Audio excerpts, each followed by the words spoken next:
matches previously, but I liked the match. It was good, but outside of that, man. Oh, Jay White came back. Willow was on TV. So, but outside of that, man, this show has not been good. Has not been good at all. So yeah, I gotta catch up on that a little bit later on. Don't waste your time, man. I'm being serious, man. Don't waste your time. Oh, also as well, I'm gonna bring something up in the podcast here so that everyone can hear. But there's this new website. I'll just say that. Ooh. I think a lot of people will be interested in it for sure. So interesting. We got us a nice little tease there for the show. Yeah. Nothing like major or anything like, but I think it's a cool little cool thing to do. A little new tool for the toolbox. And I was like, was Drew alive? Or what are we doing here? No, I'm just dead inside. We're ready. We're ready. I already got everything going. I already got the link shared. We're live on YouTube. We can get this shit started. So, all right. What the fuck? Okay, my headphone. Okay, now we're ready. All right, people. Welcome to the show. It is Wednesday. It is 9:08 p.m. Central Time here in San Antonio, Texas. It's the beginning of October, so spooky season is now upon us. Welcome to the show. I am Drew Yari, and this is The Experience, and with me, as always, what was that? And this is I'm Drew. Oh man, that was funny. Yeah, Justin from Spinebuster Tees and SpinebusterTees.com. I did that for dramatic effect. Yeah, well, and joining us, joining us tonight is the pride of South Carolina, also Brooklyn, Mr. RJ. RJ, the Brooklyn Savage is in the house. What's going on, guys? I was trying to do my Don Tony impression. This is the Don Tony and Kevin Castle show. Ooh, man. I mean, we're not even a couple minutes in. And I'm already getting scared to death already. I'm glad I can instill that kind of fear in you, Justin. Boy. Anywho, right, mate. So yeah, tonight we have an interesting show. I mean, a big chunk of it has been the three biggest things that have been going on, or one of them is about to happen this weekend with Bad Blood. The other being NXT last night, premiering on CW, and also some big news. A big deal was signed by a certain company. Oh yeah, AEW. God damn it! I was trying to be. Everyone knows. I was trying to be coy. I was trying to be coy about it. God damn it! Come on. Hey, for all we know, there's somebody living in Antarctica watching their small little television in their igloo, going AEW. They wouldn't be listening to this podcast. They'll be trying to be worried how to try to get fish at negative 25 degrees right now. Hey, everybody wants to listen to RJ's beautiful voice while they're eating fish in Antarctica. Okay. That is true. That's true. Yeah, my melodious voice. Yeah, there's a joke there somewhere, but I'll leave it alone. Anywho, but yeah, we got that going on, and also a fun little idea by Justin about a website, which I'm assuming we'll touch later. I mean, this thing, we're not making it bigger than what it is. That's something I just want to bring up on the show. That's it. Spoiler alert! It's not OnlyFans either. It's definitely not that. Definitely not that. Come on. We're not selling helicopter and sword fighting videos. All right. Helicopters. Jesus Christ, mate. The show's already off to a rocky start, but oh God. No. This is not Dynamite. Oh God! Oh good Lord! Oh man! All right. So what are we starting with first? Are we starting with NXT? Are we starting with the deal? What are we starting with? You're driving the ship, brother. Go for it. All right. So let's talk about NXT. So NXT made its debut on the CW network last night.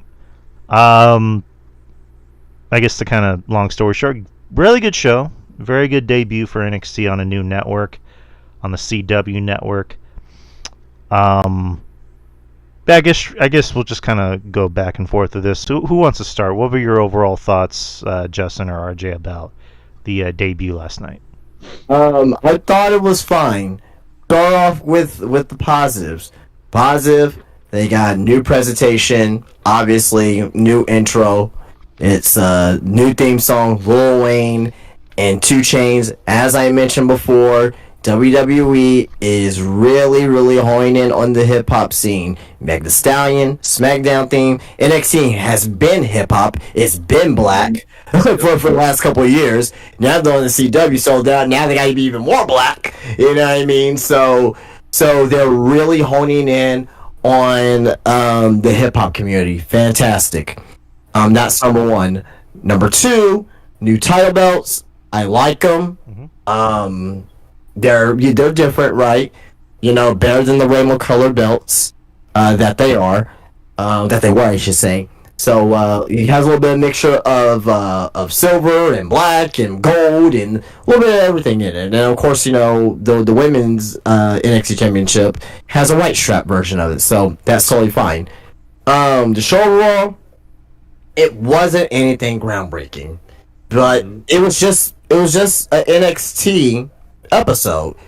The only major differences is that you usually on NXT you don't have title matches, two title matches of this caliber. You have the women's NXT championship and you have the men's NXT championship. Then you also had a grudge match with Wesley and Zachary Wentz, which was a fantastic match, by the way. At the end of the day, was it groundbreaking? Good episode. I enjoyed it. I really, really loved what they did, right? Not really much surprises. Cora J came back. Cool. Down in Chicago. Cool. You had CM Punk there. Cool. The fans, they were there. They were lively. Cool. But again, this was not, like a super groundbreaking episode. Is it one of the better episodes of 2024? Yes. Is it the best episode of 2024? No. But with that being said, I thoroughly enjoyed the show. They established the characters on the show, and they established on who they want you to see as their next stars. Had a couple of vignettes, had a couple of, some surprises per se. You know, Bianca and Jada wasn't expecting them to be there. Nice surprise for them to be out. But again, look at the demographic that was on the show last night, and look who they're appealing to. Trick Williams winning the title. Great. You know, it was. I mean, I'm pretty sure we predicted that I think all of us predicted that a mile away. Open Femi on the show last night. You had Kalani Jordan. You had, like I said, Bianca and Jade. So, like I said, Wesley as well.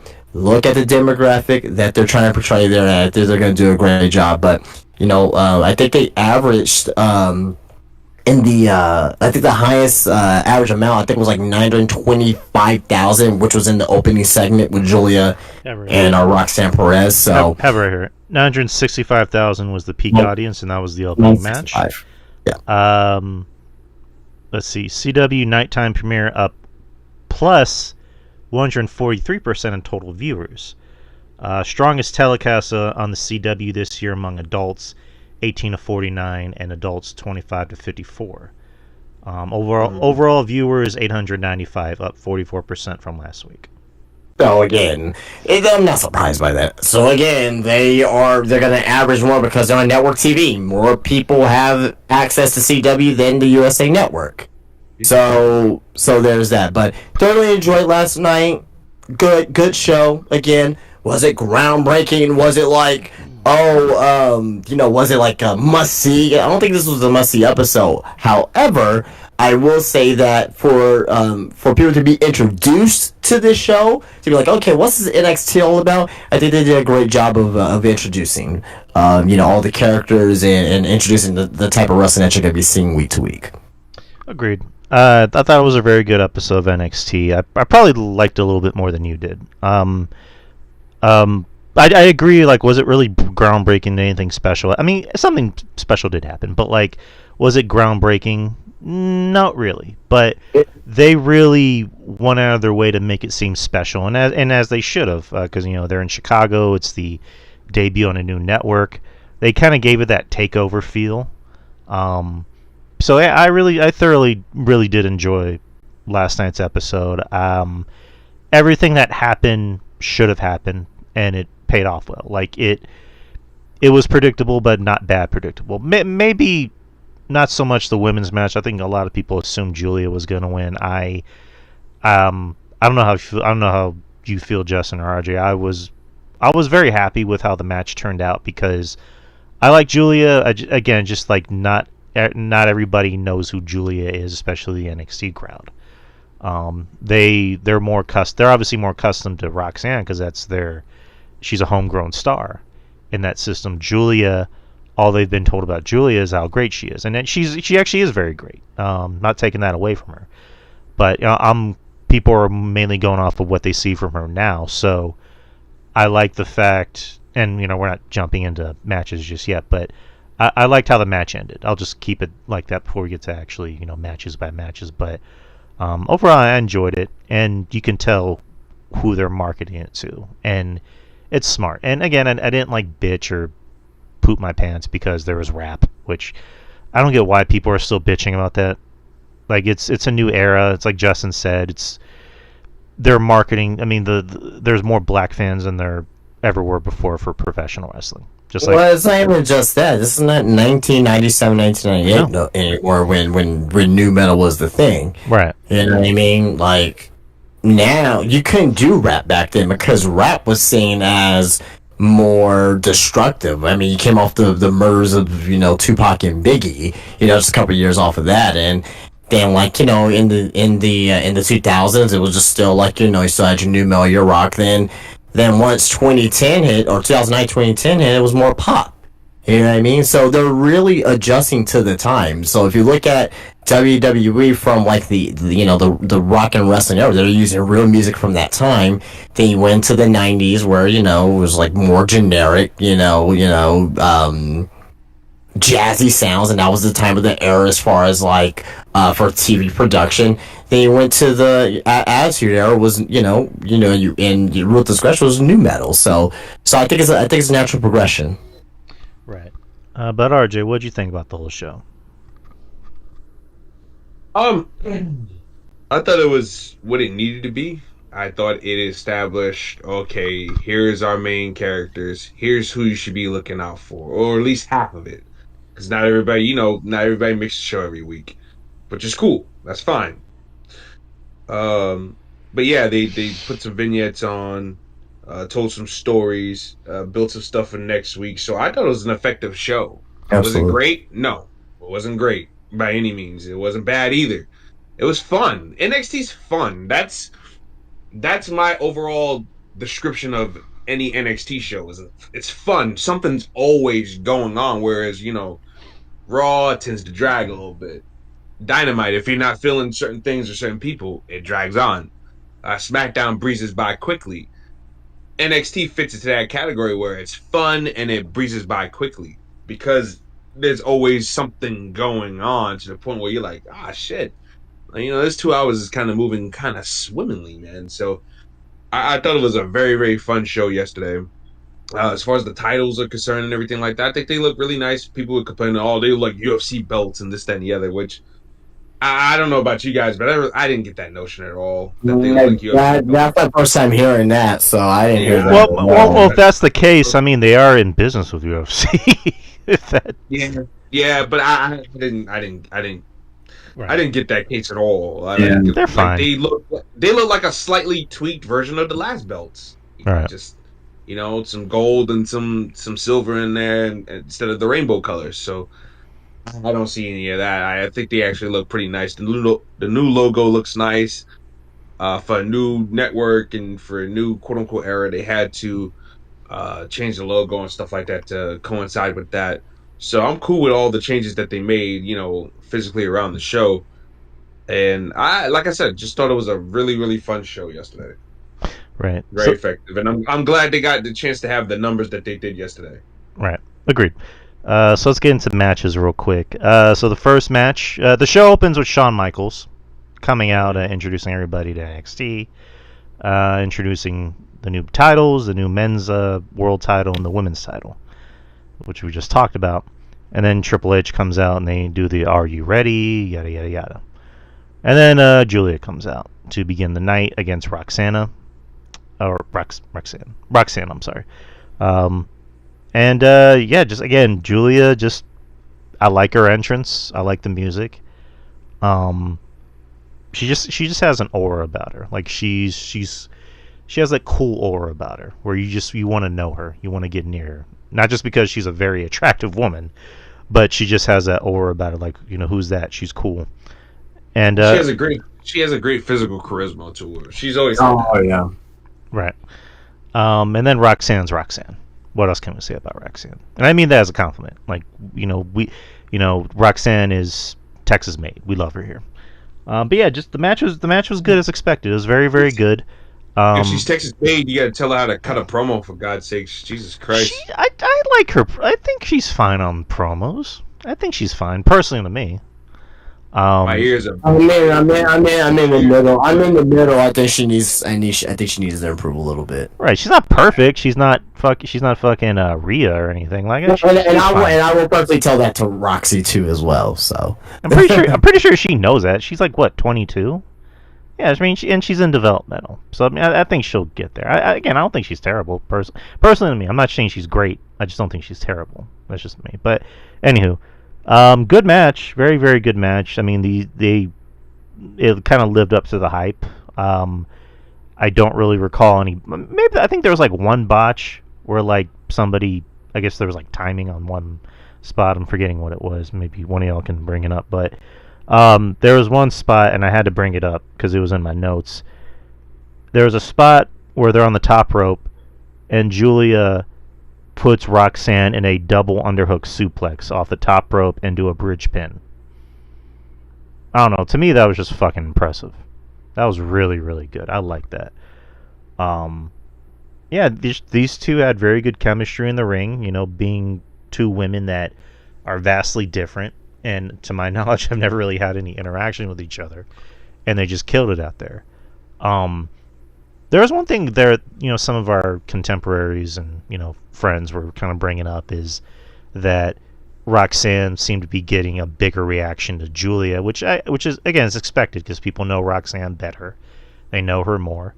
I know again I don't want to put words in his mouth. I know Kevin Castle was trying to make the explanation that maybe Julia wasn't really getting a reaction. I'm like, I think she was getting a reaction. To me, it sounded like she was getting a reaction. Like there was a point where the fans kind of teetered off for maybe like a second, and then there was let's go Julia, let's go Roxanne chants. But as the match teetered on, there was a point where Julia rolled out of the ring, and then you saw somebody in a hoodie, which again is the the cliche thing in WWE.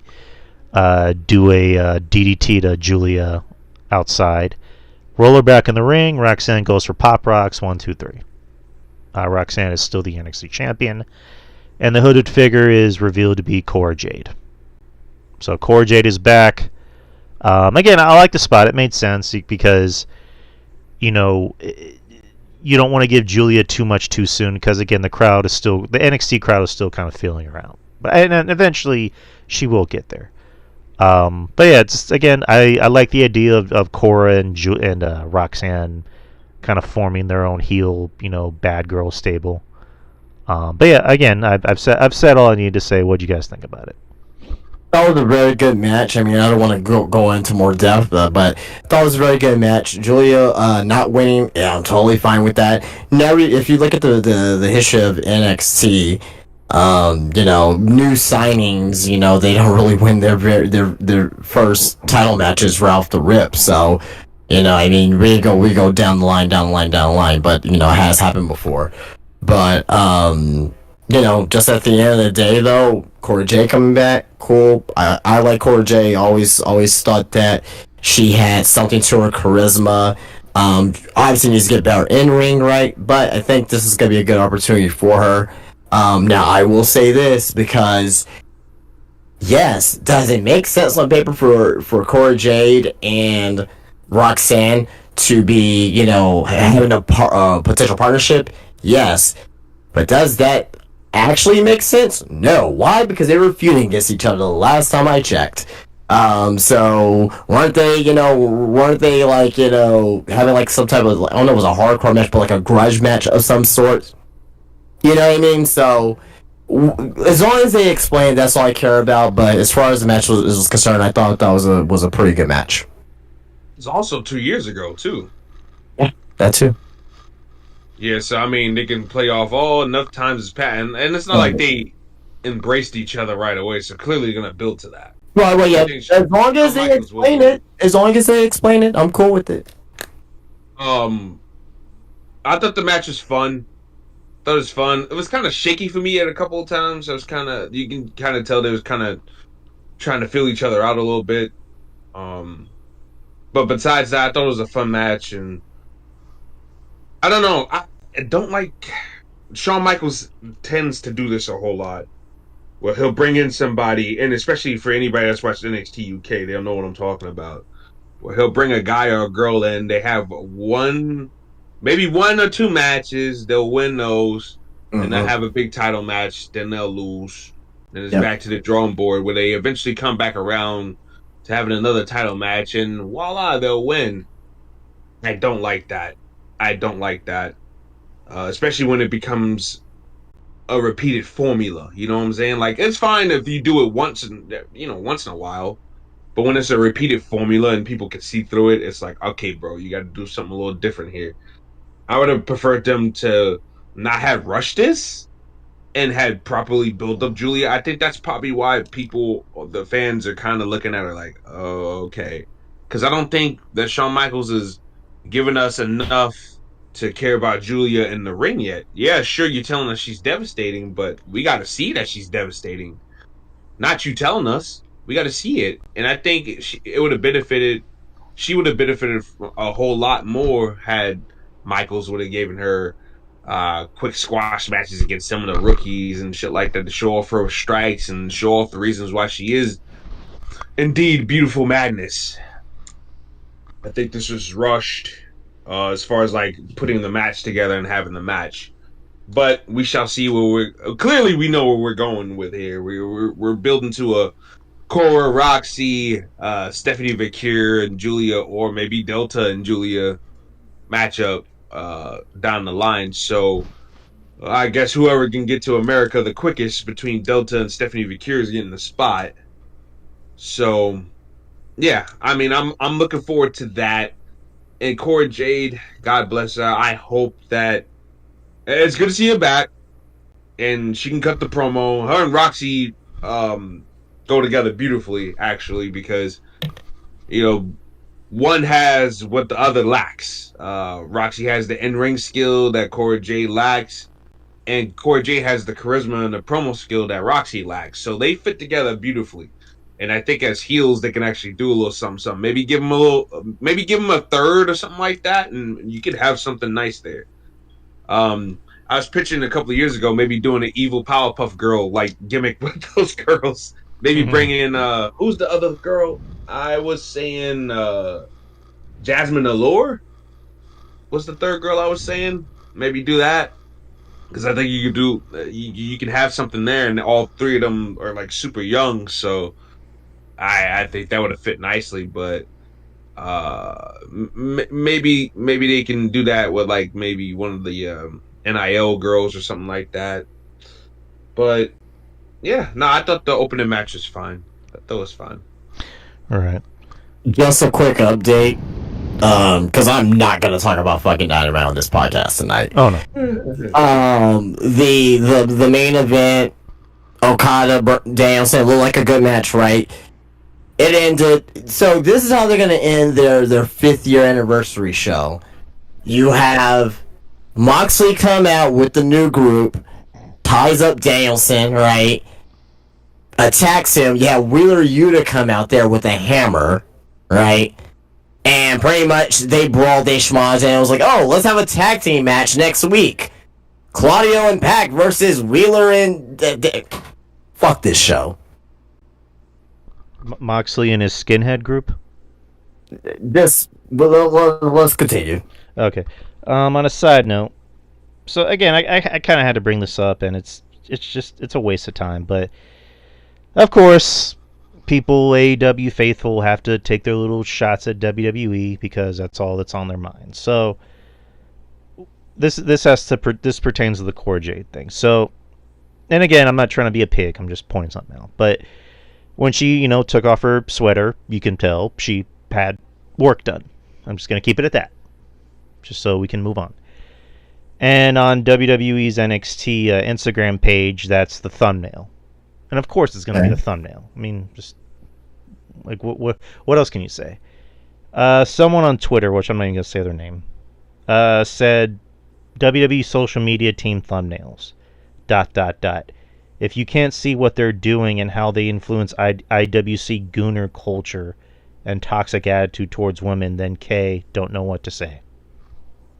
I mean, that's kind of true in a way, a little bit, but I mean, it's kind of true in a way just because of how many of us, I'll include myself in it, when we see stuff like that, that's what we see first, and we comment on that, and so I kind of see where he's coming from. Is he 100% right? No, but I don't think it's inspiring gooner culture per se, but WWE knows what they're doing.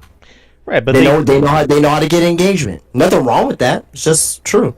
Yeah, but it's just again with AEW, why is it okay for Mira, whatever, the Japanese girl, to make out with Mariah Kay or Mariah May, but if that's okay, but WWE does it. But Mina Shirakawa, you know what I'm saying? But, no, I get your point, though. Yeah, she's not, again, I don't want to turn this into a debate. I'm just like, why is that okay, but this isn't? Well, I mean, on the same side, WWE fans do the same thing, too, so... Right. There you go. So I mean, there's no winning here. So if you call out one side, you have to call out the other side too. Yeah, and when WWE does something I think is stupid, I'm going to call it out. But in this case, anyway, I just had to bring that up because it's just asinine. But so for NXT, next you had the street fight with Wesley and Zachary Wentz, which I thought was fantastic. I thought that was really good. Really, really good. Though I thought it was much, much, much better than the last match that they had. This was really good. These two really brought it. They just went out there and just really beat the shit out of each other with weapons, kicks, and everything else. And they actually went out there and dressed like it was a street fight.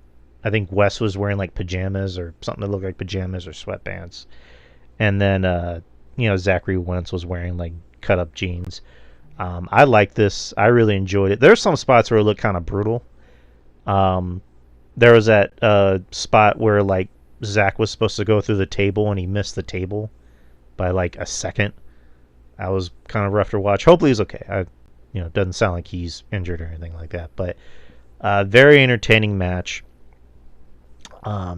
Towards the end of the match, there was a spot with chains where Wes is wrapping the chains around his legs to do his finishing move, which that could have easily been botched. And by botched I mean just like he could have taken longer to wrap the chains around his legs. Because I remember there was a match with Adam Cole and Kyle O'Reilly where Kyle O'Reilly was doing a similar spot. Yeah. And it didn't pay off well. And in this case, it paid off much better than that. So Wes got the win. Got his I guess his win back from the last match. So now they're 1-1. But overall, what do you guys think about the match? As I mentioned earlier in my little soliloquy, if that's the right word, thought it was a great match.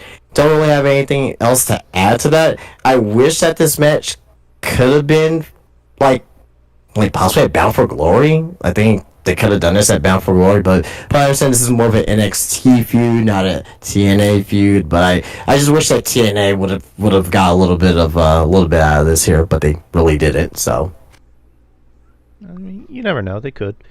But what about I mean, Wesley has not been on TV since this heel turn.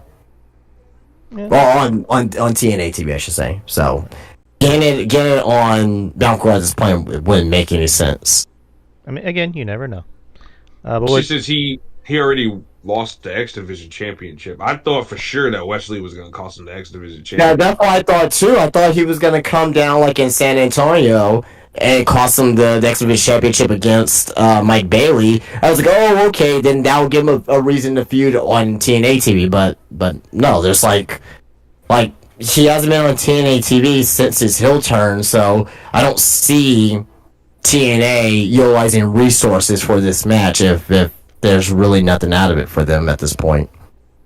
Yeah, that's weird. But RJ, what do you think?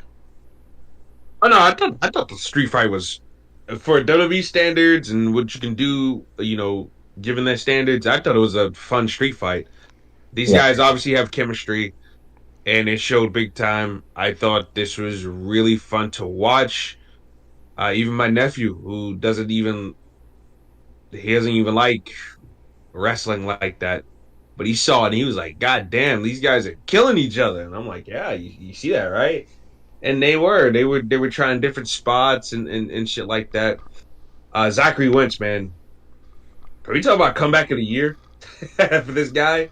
Yeah. I know he's not signed permanently to a contract, but the fact that he is in a prominent spot, prominent feud on NXT television just 2 years after the hard goodbye, it's fun to see him getting this comeback and getting the opportunity to show Shawn Michaels that, hey man, you can use me, you can trust me now, and I think he's earning it. And I think when his contract is up at the end of the year, I think he's definitely getting signed again. Oh yeah, like they gave him a win on pay-per-view, for God's sakes, man.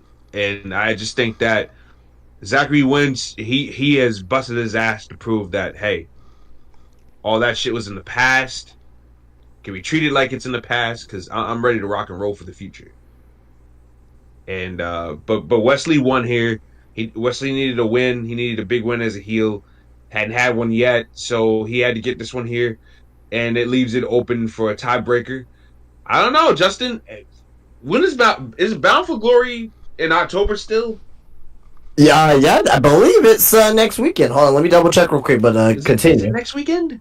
I believe so. Wow, yeah. Oh no, I'm sorry. My bad. 26. It's the 26th. 26. I think there's because TNA doesn't tape their tapings, which I like this, by the way. That way the shows doesn't feel outdated. They don't tape their tapings like a whole 3 months in advance anymore. So, right. So I don't know. Maybe they could. Yeah, there's still some time. Technically, it's just that to me personally, like, you already had this street fight, right? Like they're gonna have to up it, right? So what's it gonna be, like a steel cage match? They can't do a regular one-on-one match at Bound for Glory. No, agreed. We're way past that. Maybe you could do a steel cage match where they bleed, since TNA lets that happen. They're not strict on it like WWE's strict on it. So maybe they could do a steel cage match in TNA. That'd be cool. That same weekend, Bound for Glory is on the 26th. Halloween Havoc is on the 27th. So I doubt if Wesley's gonna be doing anything big on that, anyways. Michaels and Triple H are pretty much saying they like to keep those cards pretty short. So. Right. No, I'm agreeing with you guys. Like, I really think, like, obviously there has to be a third, and like with this like TNA partnership, they really gotta give him something big. And what better? Give him Wesley, put Wesley on the show, have him go against old Zach, and have the rubber match be on TNA. Let him get something big in return. And I don't know. I'm hoping for that to happen. If it ends up on Halloween Havoc, so be it. But it's just like, for this feud to really, or I guess for this rubber match to really have some gravitas to it, it would really be unique and just special to put it on TNA. So that way, Wesley, can, or no, like Zach can be like, I beat your ass on your own home turf. Now come fight me on my home turf, on your old home turf. Like, do something like that. So I don't know. But to continue the show, you had Miz TV, Miz out there with Obafemi and Tony D'Angelo, basically just hyping up next week's match in St. Louis. Still continuing the Rocky 3 storyline where Tony D'Angelo's scared. He's scared of Oba Femi. So we got that out of the way. Then you had Jada Parker and Lola Vice versus Fatal Influence, Fallon Henley, and JC Jane. The story with this is Jada Parker and Lola Vice can't coexist. And then you had Fatal Influence get the win, which I'm fine with them getting the win. They kind of needed a win. They've been taking a lot of L's lately. There's a spot in the match where Lola inadvertently bumps into Jada after, I think it was Fallon that like caused that to happen, and then Jada just went, you're on your own pretty much. And then they got the win. Afterwards, the NXT North American, or NXT Women's North American Champion Kalani Jordan, confronted all three of them, said, "I didn't come here alone." And then Bianca Belair and Jade Cargill came out with the assist, so that was a nice visual. And then it was announced next week there's a 3-on-3 women's tag. It's going to be Fatal Influence versus Kalani, Jada, and Bianca. And was that everything before the main event? I mean, Jade Cargill's fucking legs. Jesus Christ. Yep. Holy shit. Those things are so muscular, it's ridiculous, man. Yeah. Oh my god. He's jacked. She is, yeah, no. Oh my god. Yeah, no, but that was cool. That was fun. That the tag match, I said it yesterday. Shawn Michaels knew what he was doing. Top of the hour. You send Jada Parker and Lola Vice out there, or as I like to call them, Team Bunda Thunder. You know what he was doing. And my nephew's like, damn, man. Shawn Michaels got all the booty on this show. I said, yeah, he do. He said, damn. Yeah. But nah, they had a match. I thought it went a little too long. Right. But they were trying to make obviously, Lola Vice and Jada Parker are gonna have beef. But they were really trying to give Fatal Attraction something too. So, but by the way, what are you guys' thoughts on Fatal Attraction? By the way, I like the makeup of the group is growing on me. At first I wasn't really too fond of it. I mean, to me, they need to start getting some important, meaningful wins. Agreed. As a group, but as a group itself, I'm fine with it. You know what I mean?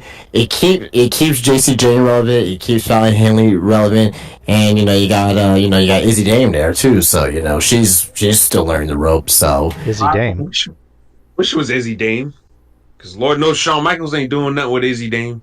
Well, I mean she. No, it's not Izzy Dame. She's Jasmine Nix, that's her name. Oh, Jasmine Nix. Yeah, sorry, Jasmine Nix. Yeah. Sorry, Jasmine Nix. You were teasing me there.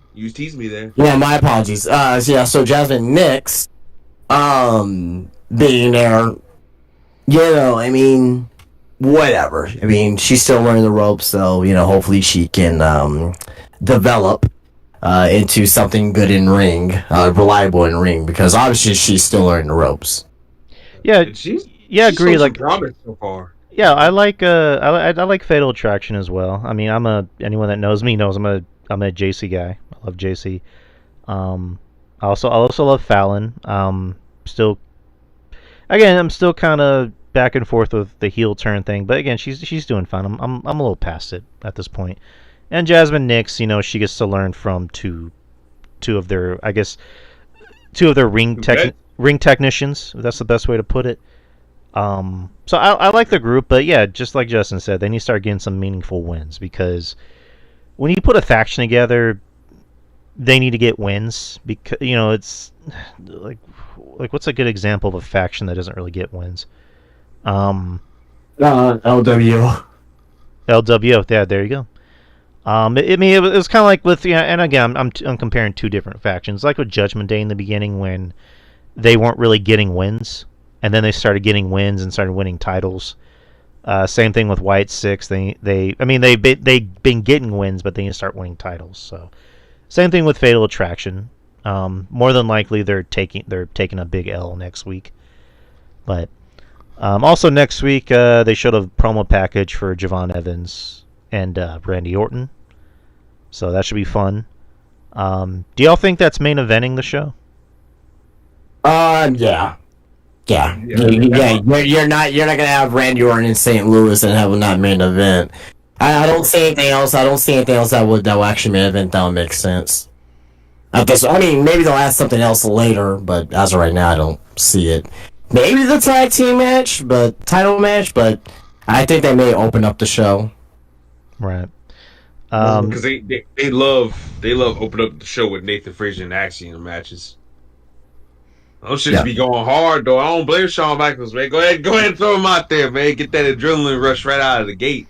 Possibly getting the Motor City Machine Guns to debut too, possibly. So. Motor City. Oh, they're gonna have that theme, but that'll be good too. So that'd be cool if they had that theme at least. But I know, right? That theme goes too hard, man. Even though the lyrics don't really make any sense. No, they don't. They're all over the place. Little Detroit to fill my soul. Oh man, but yeah, next week there's the tag team match with Nathan Frazier and Axiom versus A-Town Down Under.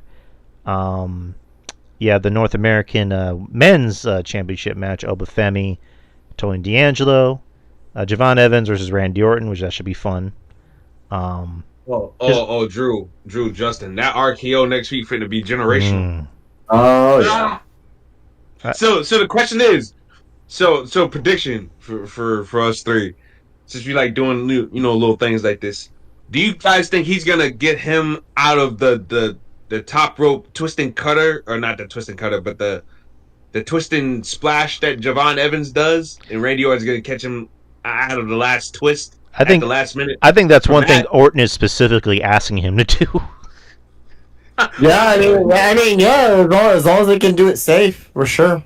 Or is he gonna get him from the cutter? Because Javon Evans likes to do the big jumping cutter like Cody does, but his looks so much better because Javon Evans has the height and he has the wingspan to hit it, so his looks better. So do you think he's gonna get him out of the cutter? Or is he going to get him out of the twist and splash? I think the twist and splash is more feasible. The jumping cutter, Randy will have to either go around him or run underneath him to catch him from the other side. So, I think the latter will be more spectacular, but I think the more realistic one is probably the first one. Randy's never caught anybody twisting in the air before. Yeah, so that's gonna be an interesting visual, anyways. I don't know. Is this kid Javon? Is he even 21 yet? No, he's 19. Jesus Christ! That's why I told you. I think he's probably the greatest 19-year-old I've ever seen in wrestling.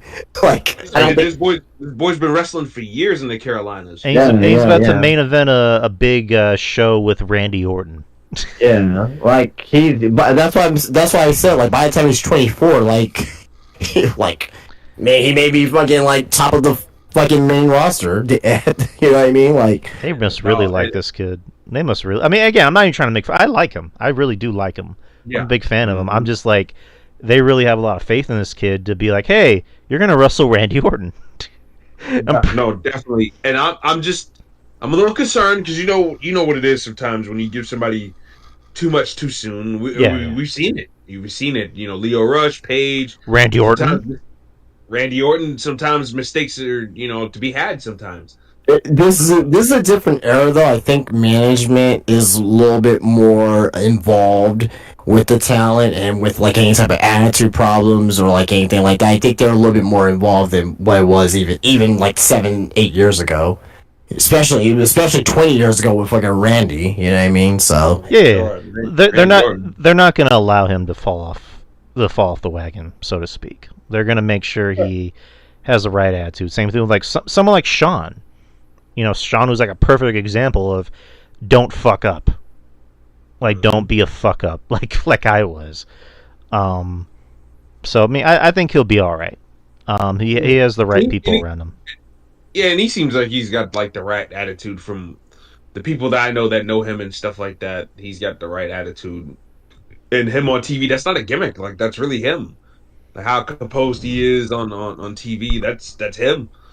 So That's a good thing to know, that he doesn't have like an attitude and everything, and people look at him as a little brother down there. So that's cool. Yeah, like he was also in another main event for a pay-per-view. In the Fatal 4-Way. So I don't know. Again, he's got big things coming from the next 5 years, maybe in 3 years. Who knows? But yeah, we'll get to the main event of the show, which was for the NXT Championship. Ethan Page, the champion, versus Trick Williams, with CM Punk as the special guest referee. I will say, I thought CM Punk, I mean, he obviously did a good job as the ref, but I thought he did a really good job at making sure the attention was more on the match, not on him. Because that was kind of my fear going into the match. I'm like, is he going to maybe take too much attention away from the match? And again, Punk's in a different stage of his life where he's more about, I want to get these younger guys over. So there was a point where, again, this is just me personally, I don't know how you guys feel, just there was a point where I maybe forgot for like 2 seconds that CM Punk was the referee. I guess that's how invested I was in the match. And the match was good, wasn't great. It did what it needed to do. It was predictable, but good predictable. And, you know, obviously Trick Williams won the match, which he should, you know, because he obviously is the guy for NXT. I thought this title win was better than his first title win as NXT champion, because that one felt a little rushed, because it was, you know, Braun was going to the main roster, Carmelo was going to the main roster, so, and then Ilya went to the main roster, so we need a new guy. And they gave it to Trick. Didn't really pan out that well. This one I thought was better because he had to scratch and claw and grind a little harder to get back to that top spot. And it was a little bit more meaningful, in my opinion. So Trick Williams is a 2-time NXT champion. Good for him. Congrats to him. Congrats to Ethan Page on, you know, doing a pretty good job as NXT champion, in my opinion. Trick Williams was on Chris Van Fleet recently. It was like a 35-minute episode. It was rather short. And just kind of talking about his life, things I didn't really know about him. He actually trained at CCW before he got to WWE. And he played football, you know, of course, we all kind of knew that. And yeah, I mean, it was a fun interview if you guys want to check it out. My country. Yeah. Yeah, Trick Williams South Carolina down here. South Carolina boy. But what do you guys think? What do you guys think about the main event? Hey, Trick Williams is a legend, all right? He's a legend down here. He is celebrated. No, I don't doubt that. I don't doubt that at all. Him, John Morant, you saw what I said about Shelton Benjamin earlier. Like, those guys are celebrated down here. Anybody who puts South Carolina on the map, especially the lesser cities like a Walterboro, like a Orangeburg, and Josh from the other side of that. But anybody that puts any of those lower like cities outside of Charleston and Columbia on the map, they get celebrated. Now Trick is from Columbia, but like even still, like the fact that he was a Gamecock too, now he's from the area, makes it even better. But yeah, no, go ahead and continue, Drew. But what'd you guys think about the match? I thought it was a fair match. I thought the match was fine. Wasn't great, fantastic, but it was an NXT title match. Totally good story. Punk, he was there, right? He was just there as a special attraction. He was just a referee. He didn't really like do anything that you know brought attention to himself. So Trick winning was the right choice in this situation, and you know, congratulations to him. And you need a face for the CW network, and Trick Williams is more than being that face. Speaking of next week, mention CW network, hip hop, all that stuff. Sexy Red is gonna be in the house, so Oy. There you go. So obviously she's a wrestling fan. She likes NXT, and it seemed like the first time around seemed like they enjoyed her, and they're bringing her back. So, and I think she's supposed to be like the host for like I think she's supposed to be a host for like Halloween Havoc too as well, or something like that. Oh God. I think. But yeah. All right. Can we have Ollie J back? Oh man. Yeah, I'm not too high on Sexy Red, but I mean I get it. I get it. I'm not the biggest. We get Lotto or goddamn Rick. No, I'm not a huge fan of her either. I mean, she just looks like she doesn't look. She looks like any, female from the east side of San Antonio. So, she's not. She's, to me, I mean, she's not that attractive. People find her attractive, so be it. Just not my taste. You know what I mean? But She got a big ass. I mean, I know girls who have a big ass, bigger than hers, and have a better looking face than her that blows her out of the water. oh well, yeah, for sure. But again, I mean, the one thing you can say about her that you probably can't say about other rappers or female rappers in general, that she actually watches the show.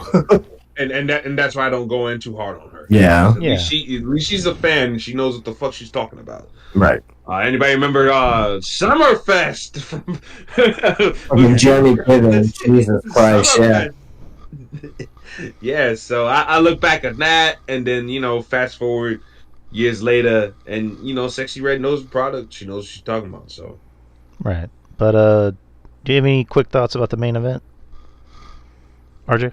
Yeah, I thought it was a fun. I thought this was probably, in my opinion, probably one of Trick's best matches. Yeah. I thought that Ethan Page worked with him in a way where it was good to see Trick Williams fight underneath.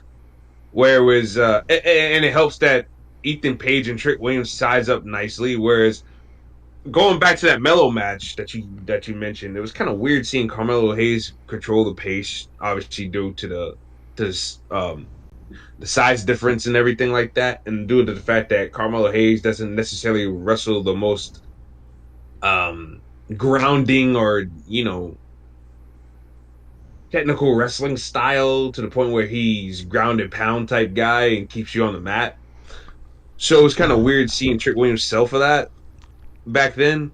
But I thought that, okay, you got a guy that matches him a little bit in size, a guy that can really make Trick Williams fight from underneath, and I think that helped a whole lot, and it helped with the flow of the match. And Punk wasn't too distracting. Sometimes I even forgot that he was there, so that was how much the match was not on him per se, which is a good thing. And I thought I didn't think it was great. Didn't think it was the best thing in the world. I didn't think it was the worst thing in the world, but I thought it was serviceable. I thought it was serviceable for what they wanted to do, which was to crown Trick Williams as champion, as all of us predicted. We predicted this as soon as it was announced that I'm about to say CCW. Goddamn. NXT was moving to CW. Never CZW on network TV. Good God. Nice. Oh my God. If we got a TV deal, that'd be crazy. But anyways, but yeah, like we all saw this one coming. But the way they got there was interesting and it was fun along the way. And to see Trick Williams get his moment in Chicago, that was pretty damn cool. So yeah, no, I'm definitely pleased that what we had going on last night afterwards. So it was really cool. I really, like I said, I had fun with the whole show. Didn't think anything was spectacularly great, but I thought it was just really fun to see a lot of these guys and girls. You root for them to get better. You want to see them become superstars and everything like that. For me personally, watching from OVW to early FCW to when FCW was transitioning into NXT, when they started to get just a little bit of buzz down there because of the matches that Regal was having with Moxley at the time, and just a couple of other prospects that you see that you want to see get better. So that's why, to me, I really love the fact that NXT went back to its roots a few years ago, and we're seeing more guys get reps and develop before our eyes. To me, that's fun. That's more fun than seeing like indie wrestlers. The whole show filled with indie wrestlers and not seeing younger talent develop. To me, that's not as fun because you're like, okay, well, why are they on the developmental shows? Send them to the main roster. Get these guys out of here. I want to see talent grow and develop in front of my eyes. I want to see that personally. So I'm glad we're getting a chance to see that, and they found a nice little medium where we can see both. So NXT is just so fucking fun to me right now, and I'm enjoying every bit of it, man. I really am. Yeah, like Jeff Lippman says, it's delightful. It's delightful. It's delightful. So that was NXT, people. I guess to make it a little quick, Monday was the last 3-hour Raw for now. Next week, until it heads over to Netflix, it will be 2 hours. So there we go. So we have that out of the way. So let's move on to another big news story. A very long-awaited news story that we've been waiting to, I guess, hear from. Today it was announced, and I'm on Variety.com right now. AEW to stream on Max following new multi-year rights deal with Warner Brothers Discovery. AEW, All Elite Wrestling, has officially signed a new multi-year multimedia rights deal with Warner Brothers Discovery. Financial terms of the deal were not disclosed, but according to sources, the deal is valued at upwards of $150 million per year when all elements are taken into account. Under the new deal, AEW shows Dynamite and Collision will remain on TBS and TNT respectively, but for the first time since its launch in 2019, AEW programming will stream live on Max simultaneously for US subscribers and will be available to stream on demand starting in January 2025. And then it's just a quote from Tony Khan. The deal also includes enhanced distribution rights across social media, as well as potential new AEW programming on linear and digital platforms.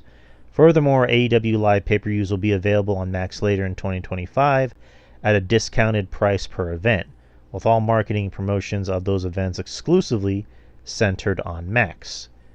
And then there's just another Tony Khan quote.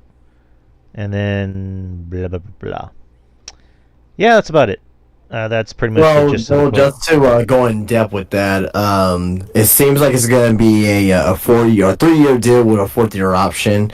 The 4th year would be substantial increase in price that's coming from Meltzer. But so if they're making about 150 a year, so they're looking about $500 million, more or less, 450 million. So for the 3 years. So yeah, again, we've all been waiting for this story to come out. Finally, it came out on, coincidentally, the 5-year anniversary of AEW. Well, I mean, that's when they want it to be released. I'm pretty sure this was signed and still delivered, like, at least the last couple weeks. Oh, no, I'm pretty sure, like you said, it was planned. But, cool. That's really all I have to say about it. Cool. I mean, good for them. Well, I mean, there's another issue here, too. What? There's a big issue here. What is it? They're going to be on Max, but you still have to pay for the pay-per-views. Yeah, that's weird. That's fucking weird. So that made me... So that's probably why this... Because remember, last year, we were talking about this for one whole year. We've been talking about the TV rights and everything here. I think that was the thing that they kept going back and forth on. Is like, hey, can we get on Max, with subscription? Yeah, now it's, well, yeah, you get on Max, but you got to pay for it. So at the end of the day, this does not help AEW as far as getting new fans, because if you have Max, you're like, oh, I like WWE, I like to watch WWE. Oh, let me check out one of AEW's pay-per-views. Okay, whatever. And you're still gonna have to pay for it. So I'm pretty sure that was being debated, talking back and forth. And I think at the end of the day, it's because of the dip in the ratings. I think if they still had a strong viewership, I think that possibly, they would have been on Max, and you wouldn't have to pay for the actual pay-per-views. But now, since the dip in the viewership, I think that changed WBD's perspective on the pay-per-views. Yeah, I mean, there could be that. So, another thing that was, wasn't really talked about in the article, not to mention a Rampage. So, is Rampage no more? I think there's still something here. I still think there's a Fox deal that can still happen. Yeah, that was brought up too. I know Swerve was on, what is it, the Breakfast Club? with Charlotte. I don't know, but I still think a Fox deal is still out there. No, that's what I was bringing up. Like, he brought that up where he said, "Oh, we're going to Fox because SmackDown's leaving Fox," but again, nothing really official from like Fox or even. Well, I mean, I don't even want to say Tony Khan, but I mean, there hadn't really been any major rumors like how this was. At least there was, there were sources, and there was and they kept bringing it up, and I think this is pretty accurate to what to what was said, with the exception of the pay-per-views not being a clear part of Max. And that's the only thing that was a little bit surprising to me. Outside of that, I think everything else was pretty much on point. Yeah. But, I mean, again, good for AEW. Good for kind of getting this deal. Again, the pay-per-view is the only thing that's a little wonky. But, RJ, what do you think about this? I think it's good, and so we can finally shut the fuck up about whether they're getting a new deal or not. Yeah, but it's a good thing. The negative is that they still got to pay for the fucking pay-per-views. Like, come on, get a fucking grip, man. I'm sorry. If I'm not doing it for the big time, what makes you think I'm gonna do it for the alternative? No. Like, come on, get a grip. I'm not giving you $60. Like, you know what I could do with $60? Like, I'm not doing it. But it's a good thing that they have a deal, and that they're gonna be around on TV for another 3 to 4 years. So that's definitely good. And they just gotta find I don't know, man. Get rid of Rampage. Might as well. Nobody watches it. The ratings are piss poor. If it was anything else, any other show or anything like that, it'd be pulled off of TV immediately after a while. Just get rid of it and just realize less is more sometimes, and just continue with Collision and fucking Dynamite moving forward. Like, that's one thing that I hope that Tony Khan realizes. And just do your Ring of Honor stuff. Or if you're so insistent on having Rampage still, put it on YouTube. Replace AEW Dark with Rampage on goddamn YouTube. AEW Dark is still a thing? No, it's not. That's what I'm saying. Replace it. Oh, okay. Oh, we'll have it fill its slot, rather. I should say that. I just tape it somewhere in Florida, and fucking let it roll. Another thing too. I'm sorry to interrupt, but another thing too is that I know that Tony Khan wanted to have something with Ring of Honor as well, and obviously he didn't get that too. So no, Ring of Honor I love Ring of Honor. Don't get me wrong. I just want to start off by saying that, but Ring of Honor is a dead brand, man. Oh yeah, 100%. Yeah, I love Ring of Honor. My brother introduced me to Ring of Honor in 2003. And I've been a fan ever since, but Tony Khan's Ring of Honor is nowhere near that Ring of Honor from back in the day. Okay? And it's just, to me, that's Rampage and Dark material, honestly. The biggest star you have on there is Athena. You know what I'm saying? So that kind of rests my case. It's not. I don't watch Ring of Honor week to week. I mean, I try to follow some of the bigger pieces and stuff like that. But obviously, there's no big time attraction on the show. I don't even think Mark Briscoe makes regular appearances on the show, and he's the goddamn champion. Yeah, he's on Dynamite and Collision more than actual Ring of Honor. I think really the only person that's really on Ring of Honor that's actually been running the show is Athena. Yeah, exactly. So what the fuck is the point of putting the belt on Mark Briscoe if he's not even on the fucking show? Like, it doesn't make any sense to me. So honestly, since we're on the subject, gotta mention this real quick. They're gonna do Mark Briscoe versus Chris Jericho at Wrestle Dream for the Ring of Honor title. That's how bad the show was tonight, by the way. Oh my god! I had it on mute, and as soon as I saw Jericho come out, and just like, no. That was the second segment on the show. I was like, oh fuck, right off. Like, that's disgusting. Poor Mark Briscoe. Yeah, Mark Briscoe should be in a program with somebody that can actually, I don't know. Yeah, but a win over Chris Jericho means nothing in 2024. I'm gonna just go ahead and say that right now. I don't know. Jericho still thinks he helps, quote unquote. I'm using quotation. No, and he doesn't. He looks like a roasted chicken, It's time to hang it up, Grandpa.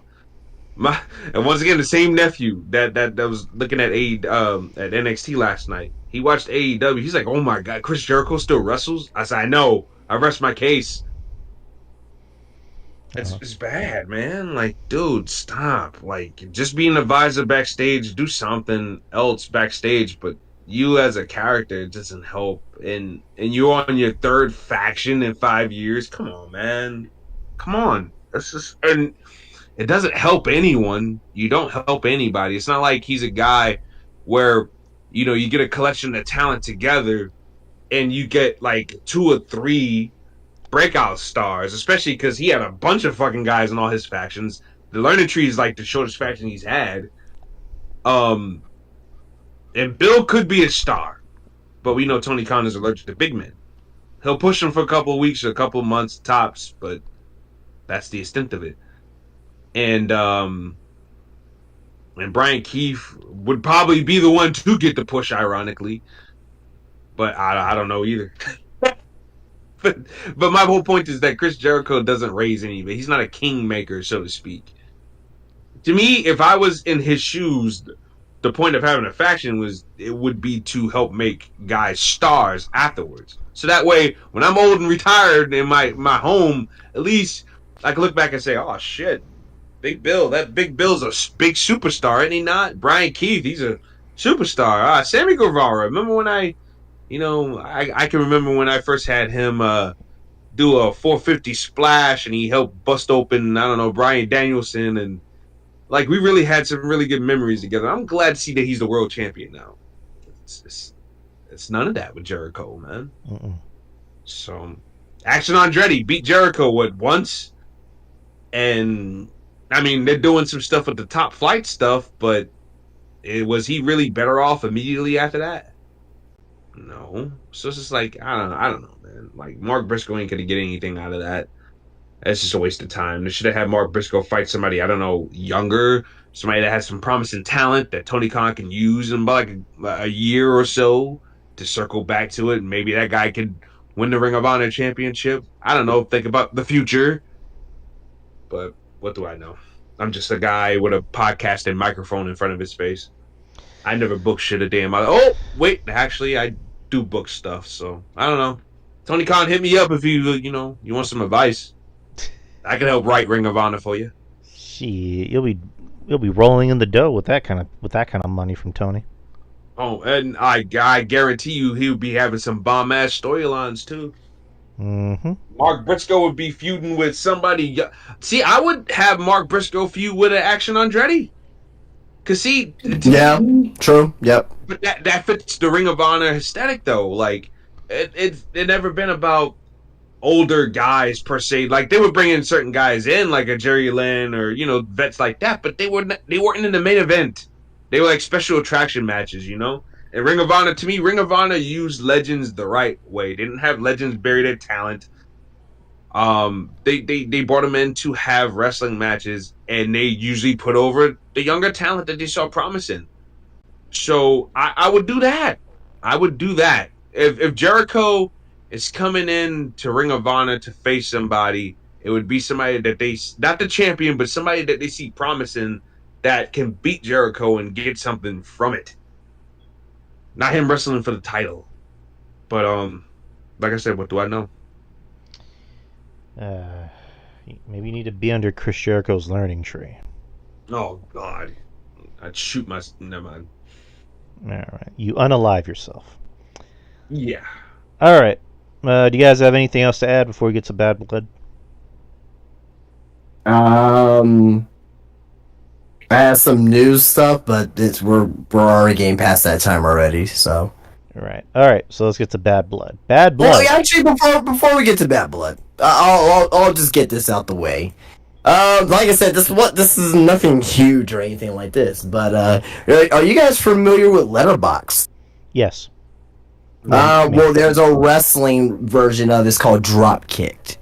Yeah, I just discovered it today, and yeah, you go on there, you put your ratings, and you give like little reviews, like matches or events and things of that nature, and yeah, it seems like it's gonna blow up sooner rather than later. So if y'all want to make an account, there it is down below. It seems it's a very looks like a very legit website. So that's what I wanted to say. I didn't think it was like huge news or anything like that, but I just thought it was interesting for that.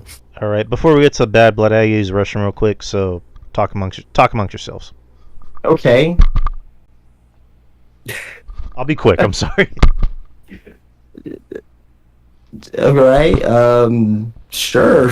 Good God Almighty, Drew Yari. No, fuck it. Anyway, I'll just go more into this thing.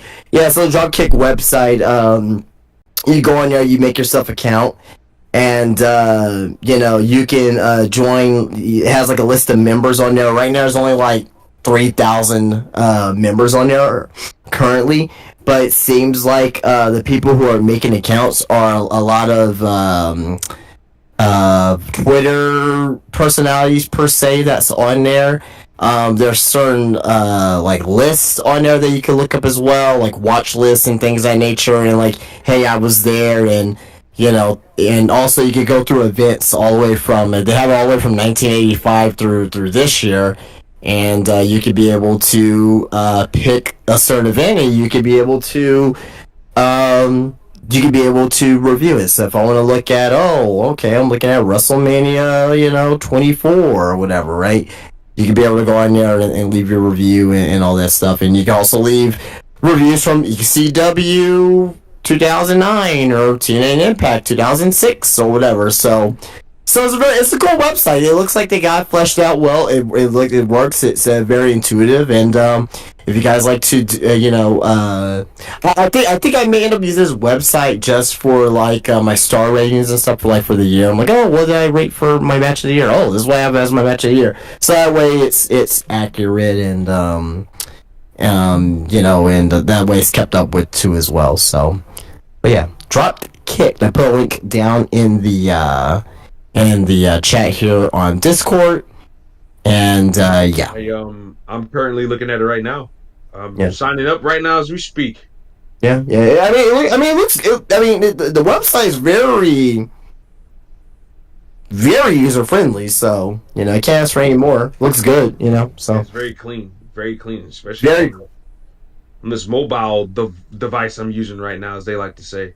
I will say this as well. On top of that, I mean, we'll be the early users. So I don't really think most people have really known about this website yet. And it looks like a lot of people signed up today as well. So because I think the word's starting to get out there. So yeah. So if you like to do reviews of movies and you like Letterboxd, you will love Dropkick as well. So, but I don't know how soon they got. Let me see. How soon they got up? Did they get Dynamite up yet? Let me see. For tonight. Let me see. Dynamite. Yeah, they got Dynamite up here already. So currently Dynamite, they have it currently rated a 3.5 out of 10. I disagree with that. I'm giving this a 1.5 tonight. Ooh. I'm giving this a 1.5 tonight. I mean, you and I have similar tastes and everything like that. And based off of what you said that went down tonight, it ain't hard to disagree. It's not hard to disagree. I'll just say this. Ospreay and Ricochet was good.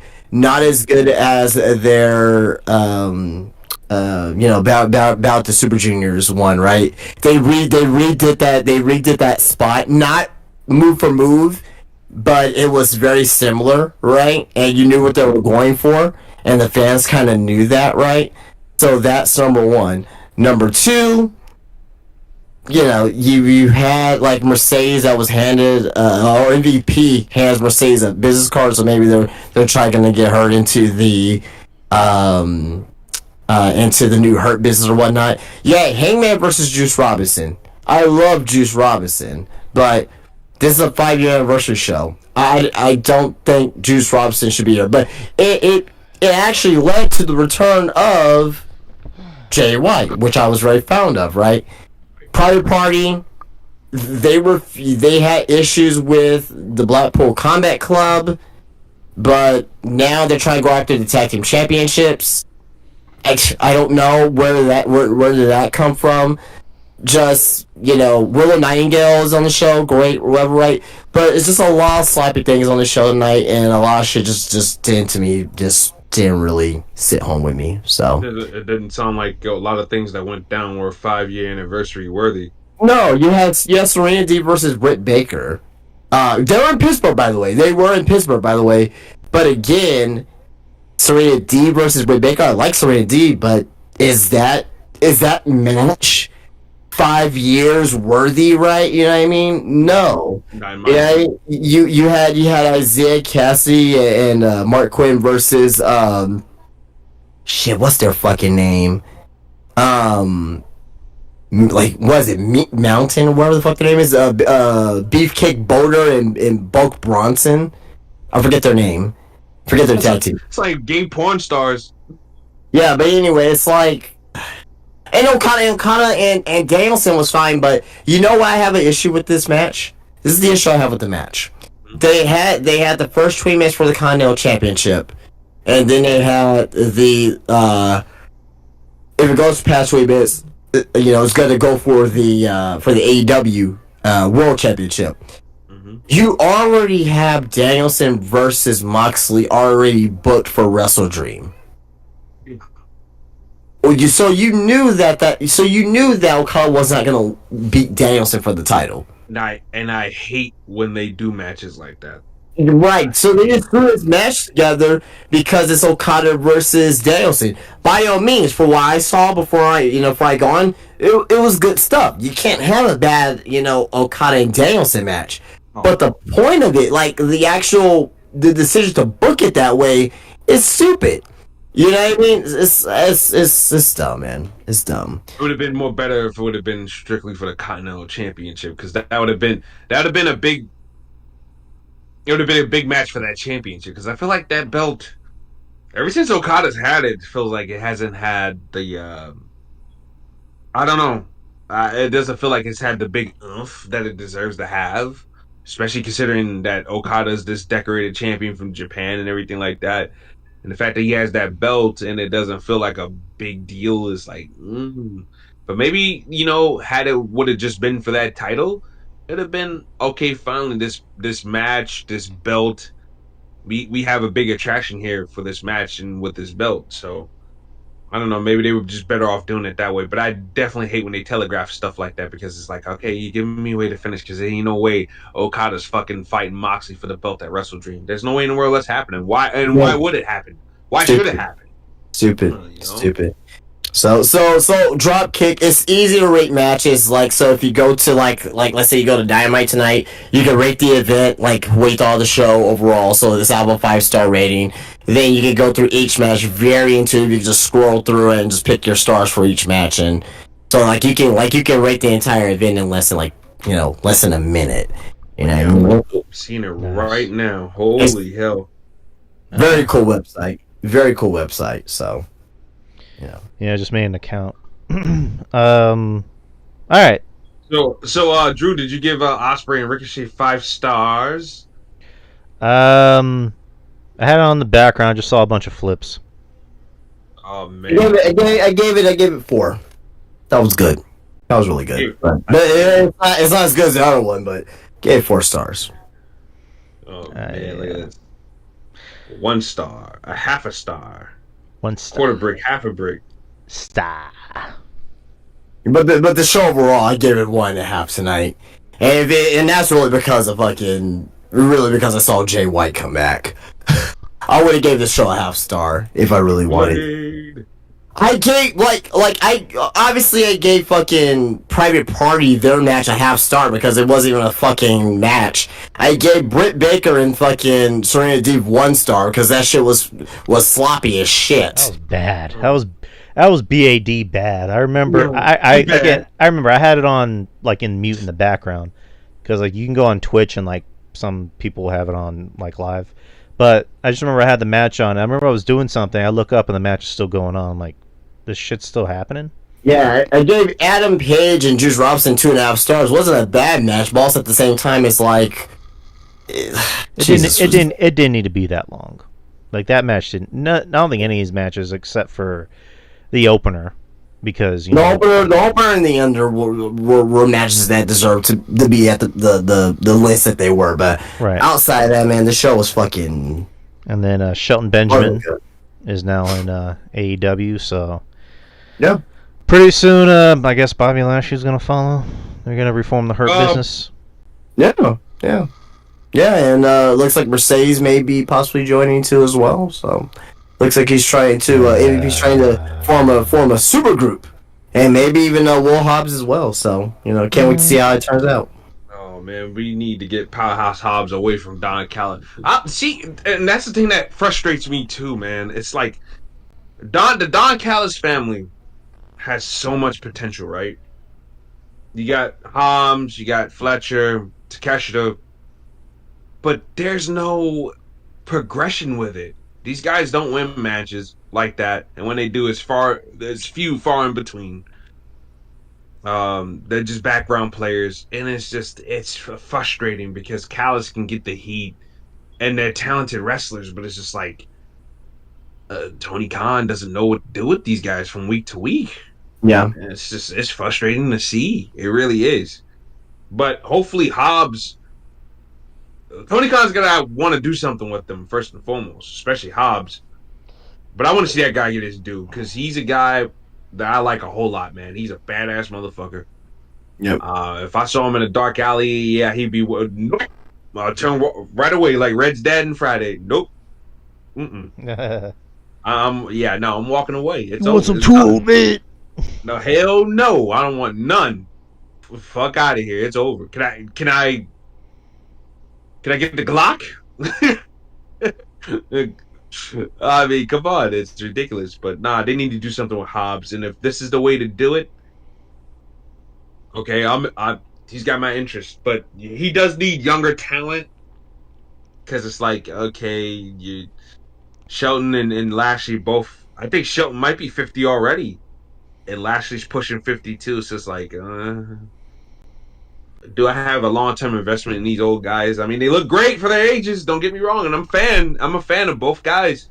Do I necessarily care about guys that are in their 50s, pushing 50, in their 50s? Like, we need some young talent there. We need some talent that's going to be here after those guys are retired. So hopefully to get the right young guys for the group. And we'll see where we go from there. But they have my interest for now. All right. So let's move on to Bad Blood. Mm-hmm. Bad Blood will be this Saturday, October 5th in Atlanta, Georgia, from the State Farm Arena.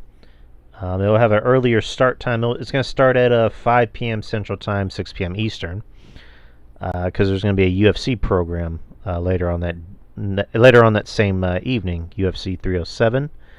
So early pay-per-view, so early ending time. I'm gonna guess maybe like around 7:30. That's when the show's gonna end. So we'll be doing a pay-per-view post-show this Saturday. RJ, are you down to join? Depends on what's happening after the show. All right. I'll text you and let you know. All right, cool. All right. By the way, I have our spreadsheet up here for predictions here with the 5 matches. So, just as a reminder for folks, made a spreadsheet starting at Bash at Berlin.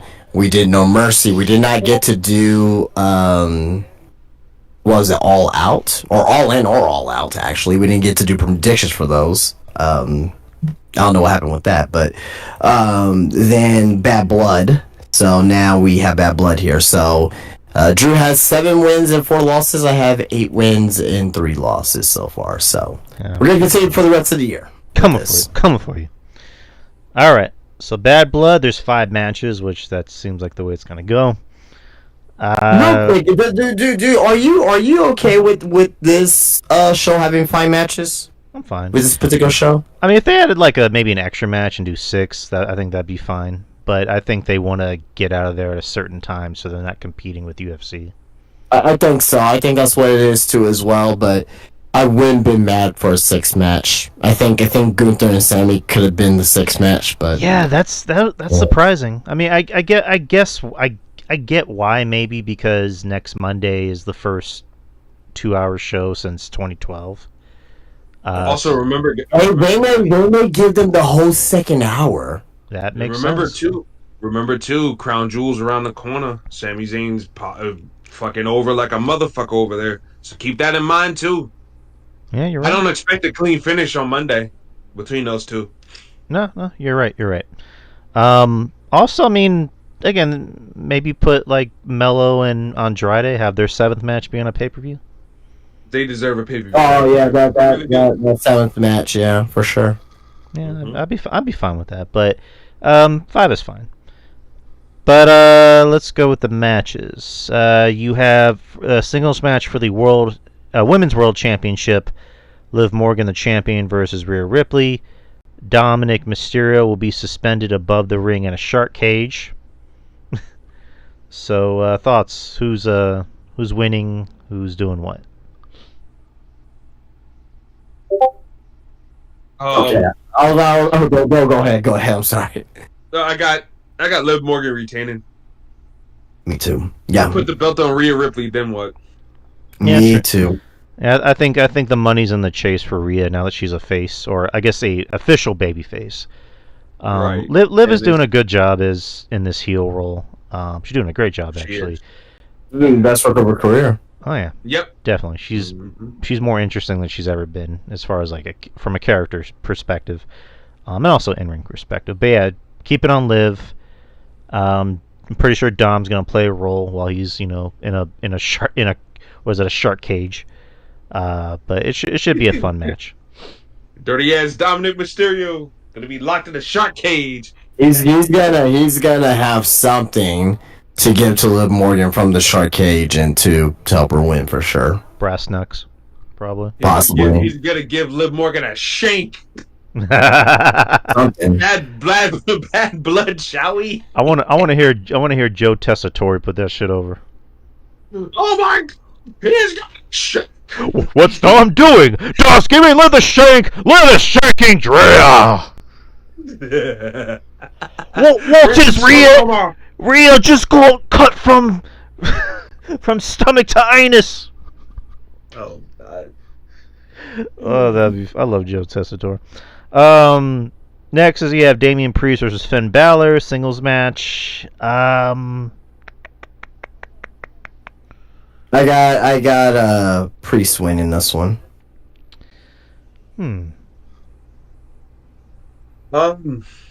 Yeah, they beat him down. You can't have the Judgment Day win both matches. Liv Morgan is gonna win one, Priest is gonna win one for the Terror Twins.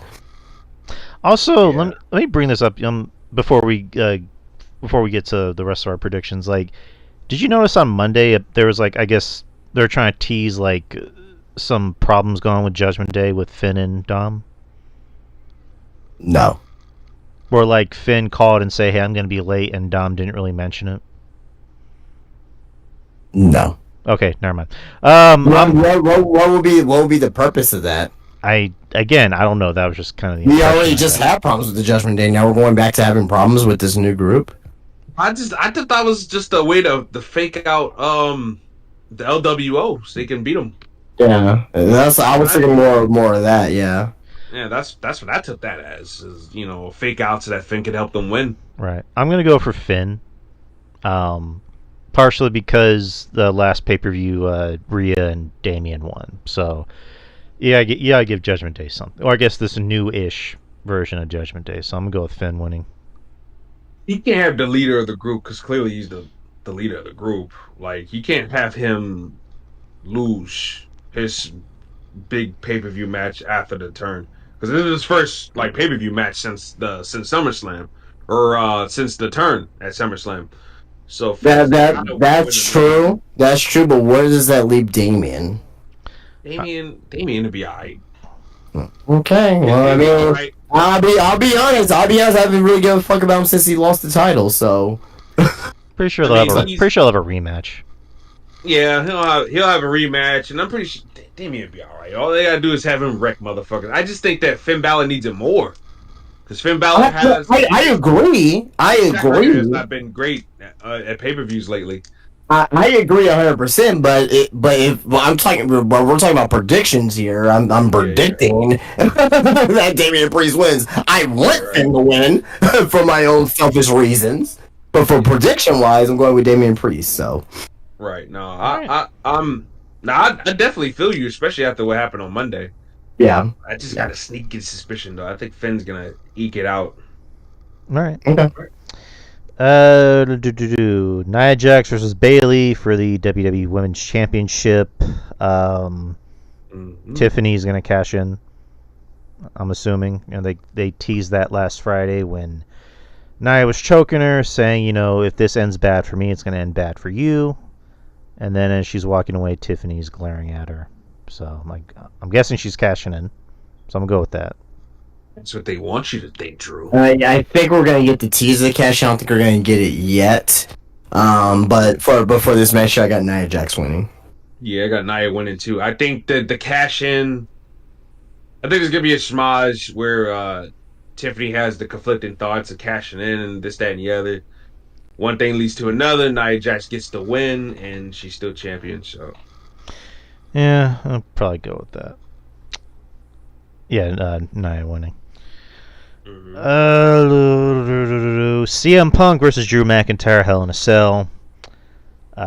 We've been promised blood, actual blood. I think this is gonna be. This isn't gonna be a match where there's a clear-cut winner, and what I mean by that is there isn't gonna be a thing of like Punk just beats Drew with a GTS straight up, or Drew beats Punk with a Claymore.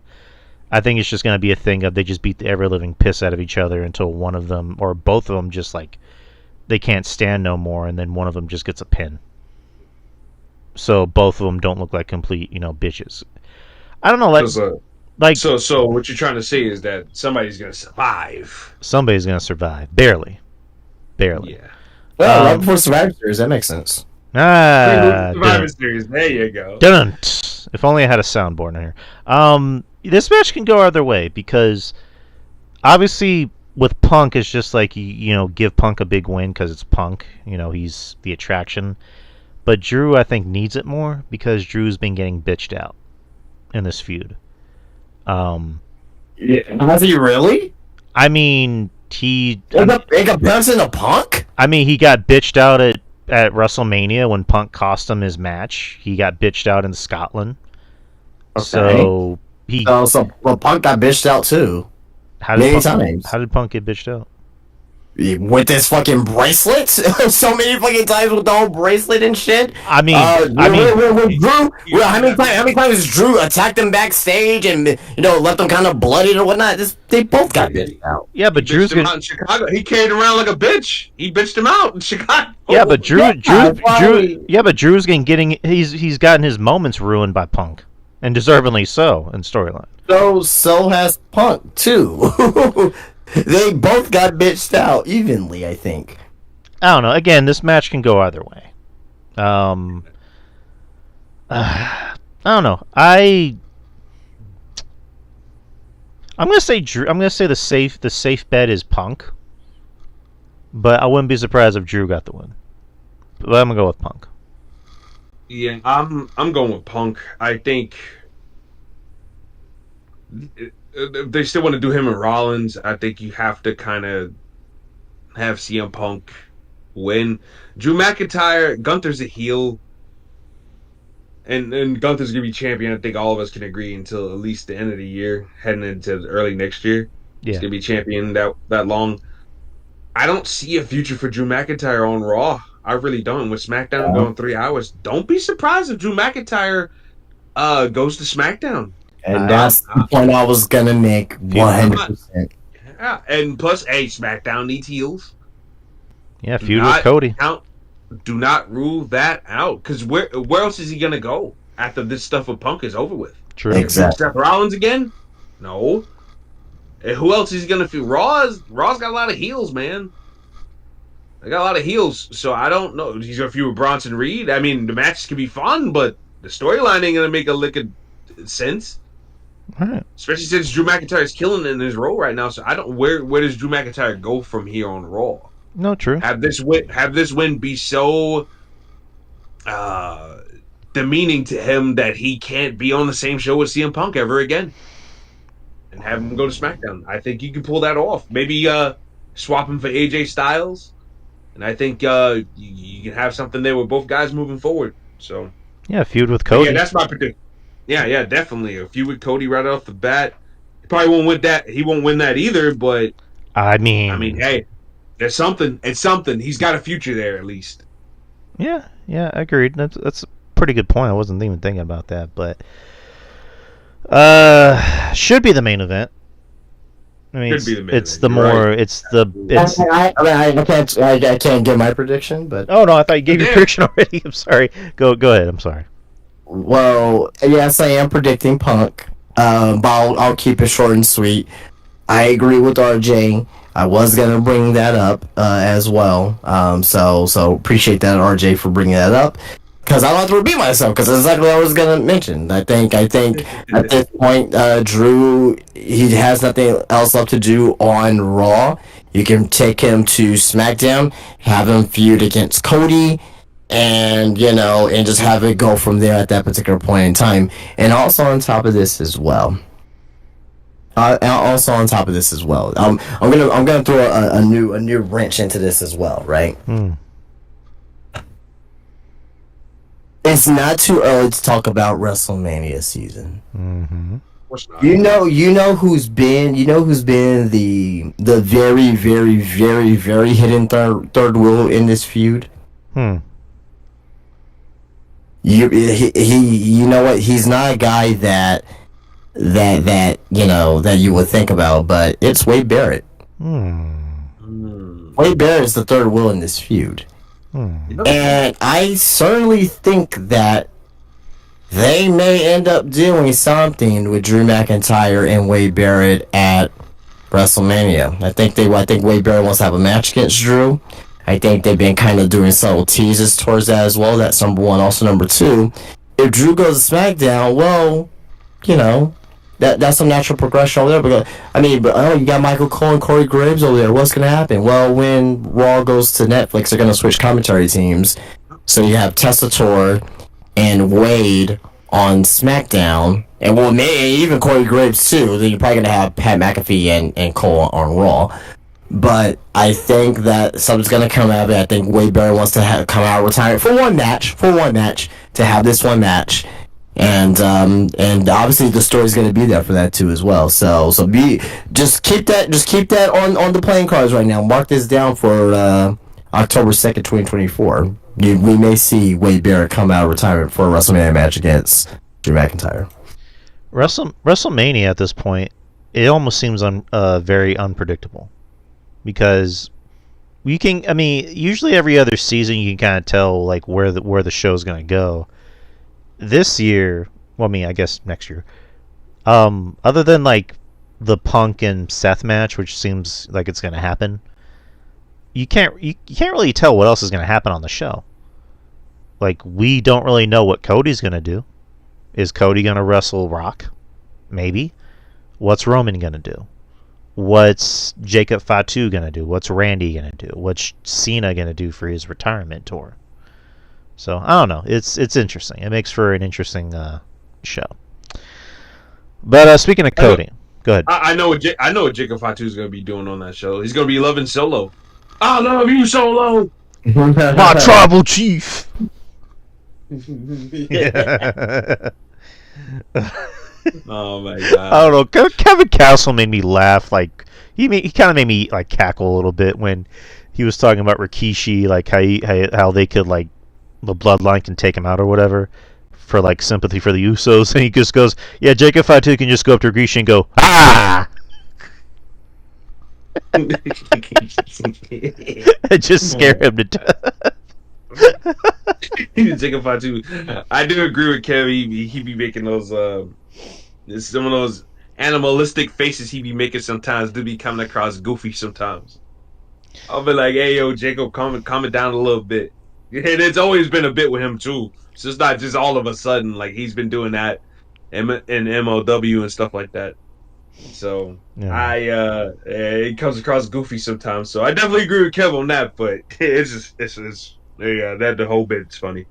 All right. Speaking of Jacob Fatu, tag team match: Cody Rhodes and Roman Reigns versus the Bloodlines, Solo Sikoa and Jacob Fatu. Oh my god. Yeah, this should be a fun tag team match. It's a Bloodline match, so you can kind of tell where it's gonna go.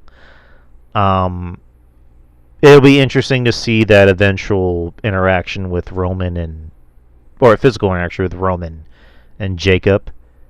I have a feeling they're really gonna like cock tease us with that, where there's gonna be an interaction and then Solo's gonna like pull Jacob and go, "I got this."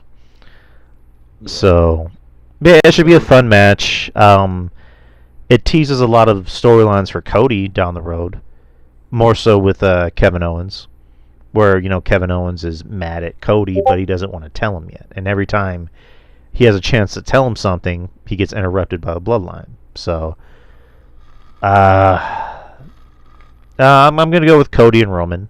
Seems like the safer bet. But yeah, thoughts? What do you guys think? Cody and Roman for me too as well. I think that is gonna. I mean, they need something, and we'll see what happens on Friday. But it seems like the babyfaces so far have not really had the upper advantage yet. So, And let me ask this question. More importantly, do you think this match should main event or the Hell in a Cell? I think the Hell in a Cell should definitely main event. Hell in a Cell, and like Hell in a Cell, like that's the main attraction. I mean, this match, the tag team match, was like just thrown together like 2 weeks ago. The Hell in a Cell match is the main attraction, like Arja just said. It's the biggest feud going on in the company since, well, I guess technically January. So yeah, this should be the main event. There's no doubt about it. This should be the main event, unless there's like a thing where like, I was gonna call him Phil, but like Punk needs to like leave early or something, or I don't fucking know, but. This should be the main event, or the Hell in a Cell should be the main event. And plus, if we've seen one Bloodline match, we've seen them all. Like, is this match really gonna blow us away unless something spectacular and must-see happens? Like, putting all that to the side, is anything really gonna happen that's really main event worthy? Oh, especially over the Cell? No. I don't think so. No, I mean, I'm assuming Jimmy comes out, maybe. Even that. Yeah, it's Jimmy Uso, the Uso brother that's always hurt. Like, I mean, it'd be great to see him, but who cares? Like, at the end of the day, is that going to be a seismic shift? No, I'm just pointing out that could be something that happens. Maybe it's not definitely not a paradigm shift, unlike AEW. Like, Jesus Christ, man, that show sucked. I'm still stuck on that. The show sucked tonight. Not good. Not good. Damn, John Moxley. But that's Bad Blood, people. Bad Blood will be this Saturday. Wait, give my prediction, Drew. Oh, god damn it! I'm being fucking negateful tonight. What'd you thoughts on the match? Twist: Kevin Owens turns heel and joins the Bloodline. No, I'm just kidding. No, I think Cody and Roman. I think they're gonna win, so they can get close to their match, their rematch. Don't know when it's gonna happen. The streets are saying Crown Jewel. Could happen. Wouldn't be surprised if it happened on that show. I mean, it's a big enough show. The Saudis would pay for it. I think Jacob Fatu is going to shine, and I think he's going to outperform all three of the other guys, and he's going to do what he does best. And I think like Justin said, there'll be some teases. Like both of you guys said, there'll be some teases between him and Roman and stuff like that. Because they got to know in the back of their minds, that's what people really want to see. I mean, Solo Sikoa, man, holy shit. The drop-off that this guy has had over the last couple of years needs to be studied. I mean, he had a good cage match with Cody, but that's the Tribal Chief. I don't know. Is he taking Roman's model of not giving a fuck in the ring, or what? He also really like, when he talks, and this is just a comparison I made, like, when he talks, he reminds me of Ronda Rousey in a sense where he sounds like he's talking to a room full of 20 people and not 2,000 people. Yeah, I'm not digging Solo Sikoa in this role. No. Is pretty much what I'm trying to say. And I when you heard those reports back in April that the officials were worried about Jacob Fatu overshadowing him, at this point, Tonga Loa is outshadowing fucking Solo Sikoa by doing the most unintentional goofy as shit. You know what I'm saying? So when Solo Sikoa, in my opinion, and a lot of other people's opinion, is the least effective member of the group that he's leading, that's a problem. That is a problem, and it's very, very alarming. And I don't know, man. The sooner that we get to the next step of this bloodline chapter, the better. Where Solo Sikoa is not leading this thing, because he's not the right man for the job. He's not Johnny Bravo. He's not fitting the suit nicely. No, agreed. Yeah, but that was Bad Blood. That was a Bad Blood predictions. It will be this Saturday, like I mentioned. We're doing a show, and yeah, just RJ, if you can, just let me know if you're gonna jump on. And we're gonna do it at 8, or I guess whenever the pay-per-view ends, because it starts at 5 over here. So I'm gonna guess it ends around like 7:30. So I guess just we'll play it by ear, basically. But it should be over pretty soon. But do we have anything else? Do we have any news? I mean, I had some news, but I mean, just real quick. I mean, there's really nothing. But Sammy Guevara got really injured tonight. Yeah. It didn't look good. I'll just say that. So, yeah. Spirit recovered to him. That's all I can really say. But I don't know if you guys saw what was going on with that. But like, he was lying in the ring motionless, and they had to bring a stretcher out for him. So it was during the Ring of Honor tapes before Dynamite tonight. So it did not look good whatsoever. So yeah, sucks. I'm telling you right here, right now, the more guys get hurt in that ring, just doing stuff that they don't need to do, especially for these TV tapings, the more they're gonna prove Al Snow right, that somebody's gonna eventually die in the ring. Well, I mean, I don't think they really care about Al Snow being correct or not, but but I'm just saying, like, it's the way they're going with simple little accidents, and that's all it takes sometimes is an accident.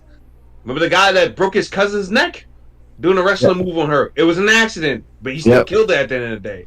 So it's like, I don't know, man.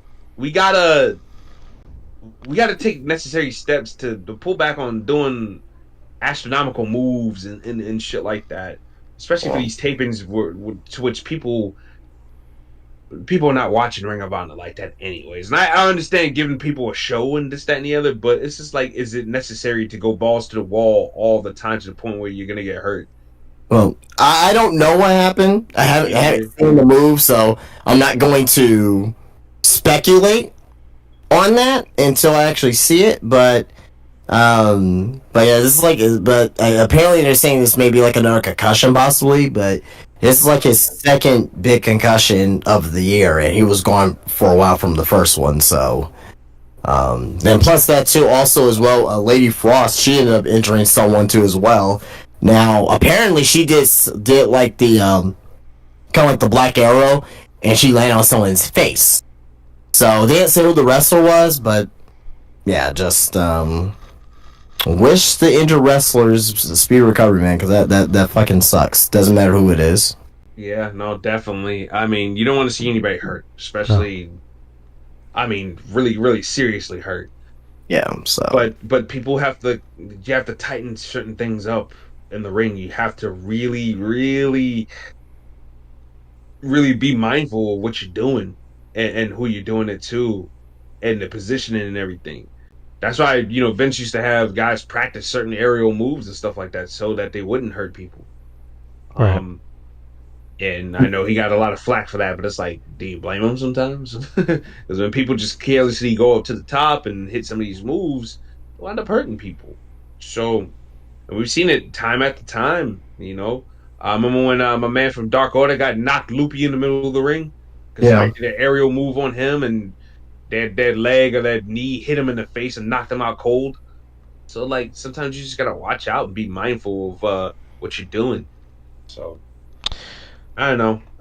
Like I said, we wish Sammy and whoever the young lady, Lady Frost. Yeah, I'm not too sure what the woman wrestler they didn't really say who. But yeah, those have been both on the Ring of Honor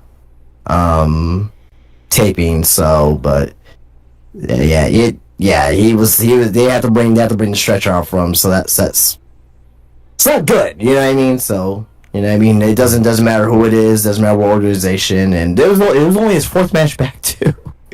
Oh my god, it's only his fourth match back. But anyway, speaking of hurt, hearts were broken for a lot of the male wrestling fans. There was a wedding over the weekend. And I fucking blanking on the name.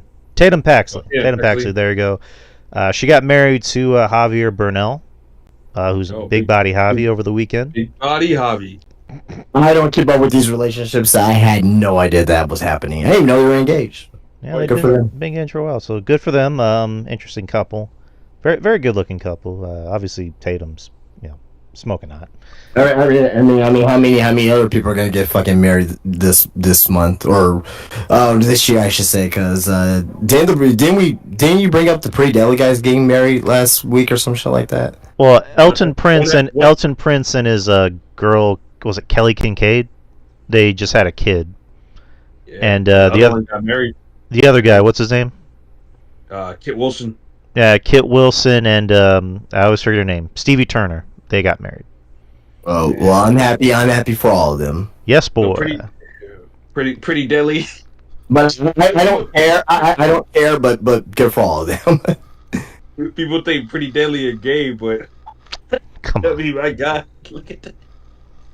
Yes, boy. Yes, boy. Those are my guys. I don't give a fuck. Those guys are. Those guys are great. All right, so yeah, we got nothing else to talk about. We're finishing up rather early, which means we got to do the show for another 3 hours. No, I'm playing. But no. Yeah, we got everything out of the way. Again, I always say this to Justin every week. Thank you, Justin, for making the show work the way you do. And of course, RJ, thank you for jumping on and doing this show with us. Oh yeah, no problem, man. I'm glad that I got a chance to be on and chop it up with you guys per usual, man. Absolutely. Always a fun time. Always a fun time. Yes, sir. Absolutely. And social media, DY Experience, Twitter, X, Instagram. You can find the show anywhere. You can find the show on Spreaker, iTunes, Spotify. And there's also a YouTube channel, this YouTube channel, so get those numbers up. Subscribe, like, share at your very instance. And that's about it for me. Oh yeah, and just again, we're live every Wednesday on the Wrestling Soup Discord as well as YouTube at 9 p.m. Central Time. Mish did some pretty cool things for us over the weekend. He made a nice little banner for us, which features all of our mugs, mine, Justin, RJ, and Ruben and Jeff. So that was pretty cool. Mish, and he also put us on the Wrestling Soup website. Oh wow! So our show, we're big time now. Right? Big time, motherfuckers. No, we're on the Wrestling Soup website, the podcast along with the YouTube channel. So, I'll have to share you the link, Justin, just so you can take a look at it. But yeah, that's shout out to Mish, man. Shout out to Mish, the man, the myth, the legend. But guys, go ahead and plug your stuff. Whoever wants to start. I'll just knock mine out real quick. Spinebuster Tees, spinebustertees.com.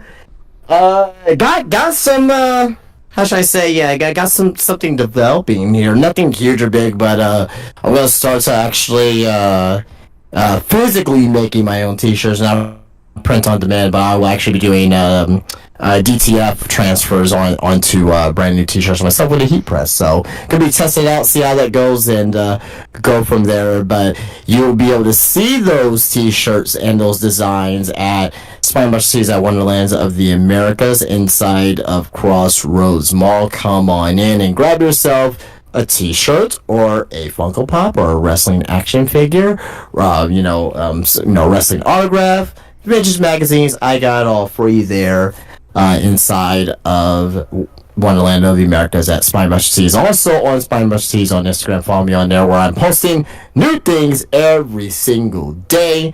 I'm always getting some unique stuff coming into my shop, so definitely keep on lock for that. But yeah, so follow me on Instagram. I believe we're getting close to we're not that close to 2,000 followers, but we're getting close to 1,800 followers on Instagram. So go over there, be supportive, and follow me on there. We'll very much appreciate that.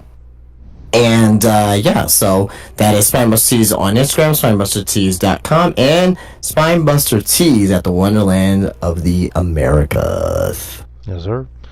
And RJ, finish us out. You can follow me on X at LowRJ Unlimited, where my words have no limits whatsoever.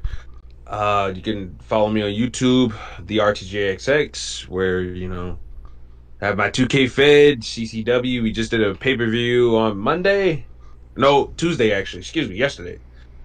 So if you guys want to check that out, that's available. And also follow my own little podcast, RJ and the Savage Squad show, on Spotify and everywhere else you can find your podcast. And that's it. And also Friendly Neighborhood Marks, little podcast me and RJ do. That's it too. Yeah. So, all right, people, we're done. We will see you this Saturday for Bad Blood, as well as next Wednesday, same time, same channel. And you know the theme song for Bad Blood? Do I know the theme song for Bad Blood? It's Metro Boomin, right? Oh well, I thought it was Taylor Swift. Yeah. That should have been the theme song. I actually would have marked out for that. Maybe we can do that as the intro for Saturday. So we'll see. All right, people. We'll see you all this Saturday. Take care and peace. Peace out.